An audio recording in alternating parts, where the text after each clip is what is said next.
دوستو، قرآن مجید کی بے حرمتی کرنے والے شخص کی دردناک موت ریکارڈ ہو گئی۔ اللہ اکبر! دیکھنے والوں کے رونگٹے کھڑے ہو گئے۔ ویڈیو منظر عام پر آتے ہی وائرل ہو گئی۔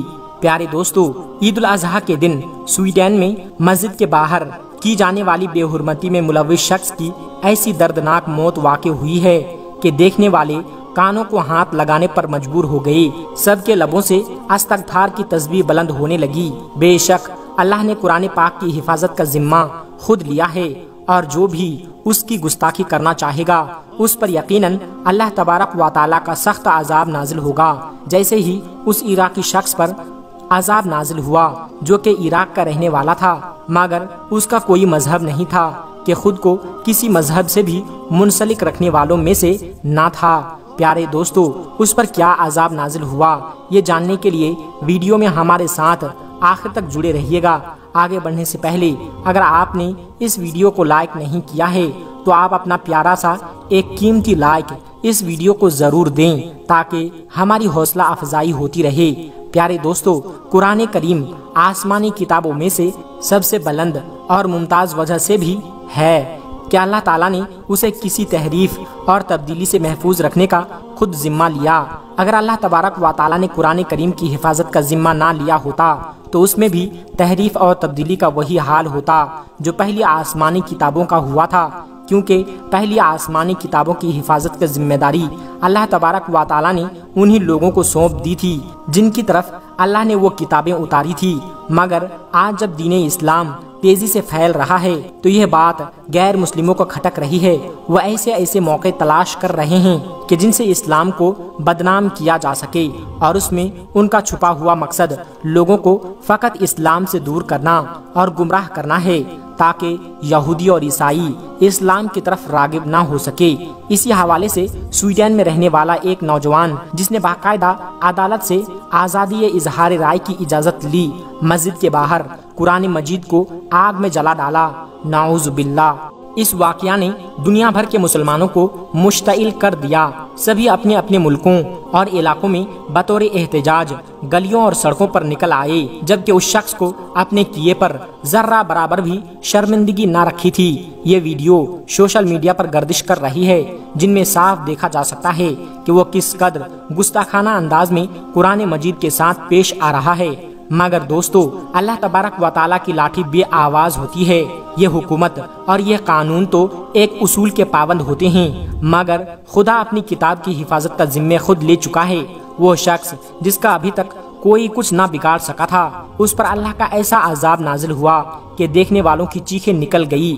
جی ہاں دوستو، وہ غیر معمولی شخص جس نے قرآن مجید کی بے حرمتی کی تھی، اس کی طبیعت چند دن پہلے اچانک ہی خراب ہونے لگی۔ اسے سانس لینے میں دشواری محسوس ہونے لگی تھی، تو باقاعدہ پروٹوکول کے ساتھ اسے ہسپتال لے جایا گیا، جہاں پر اس کی مختلف ٹیسٹ کیے گئے تو کوئی بیماری سامنے نہیں آئی، مگر اس کی مزید حالت بگڑتی چلی جا رہی تھی۔ اس کا وجود جگہ جگہ سے پھٹنے لگا تھا، خون کی دھاریاں ایسے سرس رہی تھی جیسے کسی نے گہرا زخم لگایا ہو۔ وہ شخص درد سے چیخ رہا تھا، چلا رہا تھا، مگر ڈاکٹر بھی ہاتھ پر ہاتھ دھرے بیٹھے فقط اس کا یہ انجام دیکھ رہے تھے، کیونکہ کوئی بھی بیماری کی تشخیص نہیں کر پا رہا تھا۔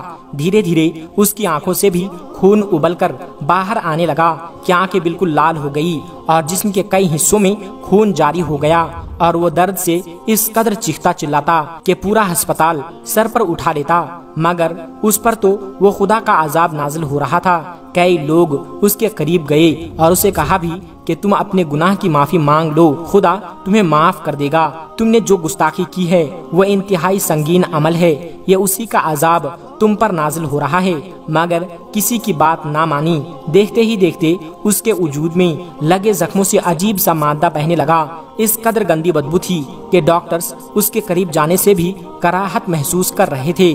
پیارے دوستو، یہ خبر جیسے ہی نیوز چینل پر چلائی گئی تو لوگوں کے دل میں اس کے لیے نفرت مزید بڑھتی چلی گئی، اسے لعن طعن کرنے لگے۔ بے شک جو بھی ایسی گستاخی کرے گا اس کا یہی انجام ہوگا۔ وہ بدبخت شخص ابھی تک یوں ہی ہسپتال میں زیر علاج ہے، مگر اس کی حالت مزید تشویشناک ہوتی جا رہی ہے۔ یہ پل پل موت کے لیے، وہ پل پل موت کے لیے تڑپ رہا ہے۔ اس نے تو ڈاکٹر سے یہ بھی کہہ دیا ہے کہ مجھے ایک ہی دفعہ کا انجیکشن لگا کر مار دیا جائے تو یہ پل پل ملنے والی موت برداشت نہیں کر پا رہا ہوں، مگر ڈاکٹر کی پوری ٹیم کوشش کر کے اسے بچانے میں لگی ہوئی ہے۔ خدا ایسے گستاخوں کو نیست نابود کر دے۔